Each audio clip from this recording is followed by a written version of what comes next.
സ്വാധീനിച്ച സിനിമ എന്ന് ചോദിക്കുന്ന സമയത്ത് എല്ലാ ആസ്പെക്റ്റിൽ നിന്നും പറയുമ്പോൾ പെട്ടെന്ന് മനസ്സിലാവുന്നത് കുമ്പളങ്ങി നൈറ്റ്സ്. എന്തുകൊണ്ടാന്ന് വെച്ചാൽ അവസാനത്തിലോട്ട് വരുന്ന സമയത്ത് ഇപ്പോൾ അതിനകത്ത് ഒരാൾ ഫോറിനറാണ്, ഒരാൾ മ്യൂട്ടാ. ഇപ്പോൾ എല്ലാവരും ചർച്ച ചെയ്തിട്ടുള്ള വിഷയം തന്നെ. എല്ലാവരും കൂടെ ഒരുമിച്ച് ഒരു വീട്ടിൽ ഒരു ഹാർമണി, ഒരു ടുഗദർനെസ് അത് റെപ്രസെന്റ് ചെയ്യുമ്പോൾ അപ്പോൾ അതും പോസിബിൾ ആണ് എന്ന് മനസ്സിലാക്കുക. കാരണം നമ്മൾ എന്താ ഡിസ്ക്രിമിനേഷൻ കാര്യങ്ങൾ, പിന്നെ എന്താ ജാതിയുടെ പേരിൽ മതത്തിന്റെ പേരിൽ എല്ലാ തരത്തിലും ഫിനാൻസ് എല്ലാം വരുന്നുണ്ടല്ലോ അല്ലേ അതില്. എല്ലാ ആസ്പെക്ടും കൂടെ വെച്ച് നോക്കിയിട്ട് എന്നാലും നമുക്ക് ടുഗദർ ആയിട്ട് പോവാം എന്ന് കാണിച്ചു തന്നെ ഒരു ഫാമിലി എന്റർടൈൻമെന്റ് ആണ്. മോറോവർ അത് എന്താണ് കുറച്ചും കൂടെ നമുക്ക് എന്താണ് സൊസൈറ്റിക്ക് ഒരു മെസ്സേജ് കൊടുക്കുന്നുണ്ട്. കുറച്ച് സിമ്പിൾ ആയിട്ടാണ്. ഇരുവർ എന്നുള്ള മൂവിയാണ്. ഇരുവർ ഓക്കെ.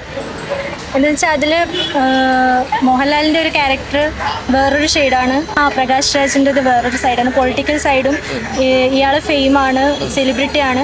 അപ്പോൾ ഈ സെലിബ്രിറ്റി എങ്ങനെയാണ് അയാളുടെ ഫെയിമും പവറും ഉപയോഗിച്ച് പൊളിറ്റിക്സിലേക്ക് ഇൻവൈഡ് ചെയ്യുന്നത്, എങ്ങനെയാണ് അതിലേക്ക് എത്തുന്നത് എന്നുള്ളൊരു അത് കറക്റ്റ് പോർട്രേ ചെയ്തിട്ടുണ്ടെന്ന് തോന്നുന്നു. എനിക്ക് കറക്റ്റ് പൊളിറ്റിക്സ് എങ്ങനെയാണ് വർക്ക് ചെയ്യുന്നത്, എങ്ങനെയാണ് ഗവേണൻസ്, എങ്ങനെയാണ് ഈ ജനാധിപത്യം, അതൊന്നും കറക്റ്റ് ഒരു ഐഡിയ ഇല്ലാത്ത ഒരാളാണ്.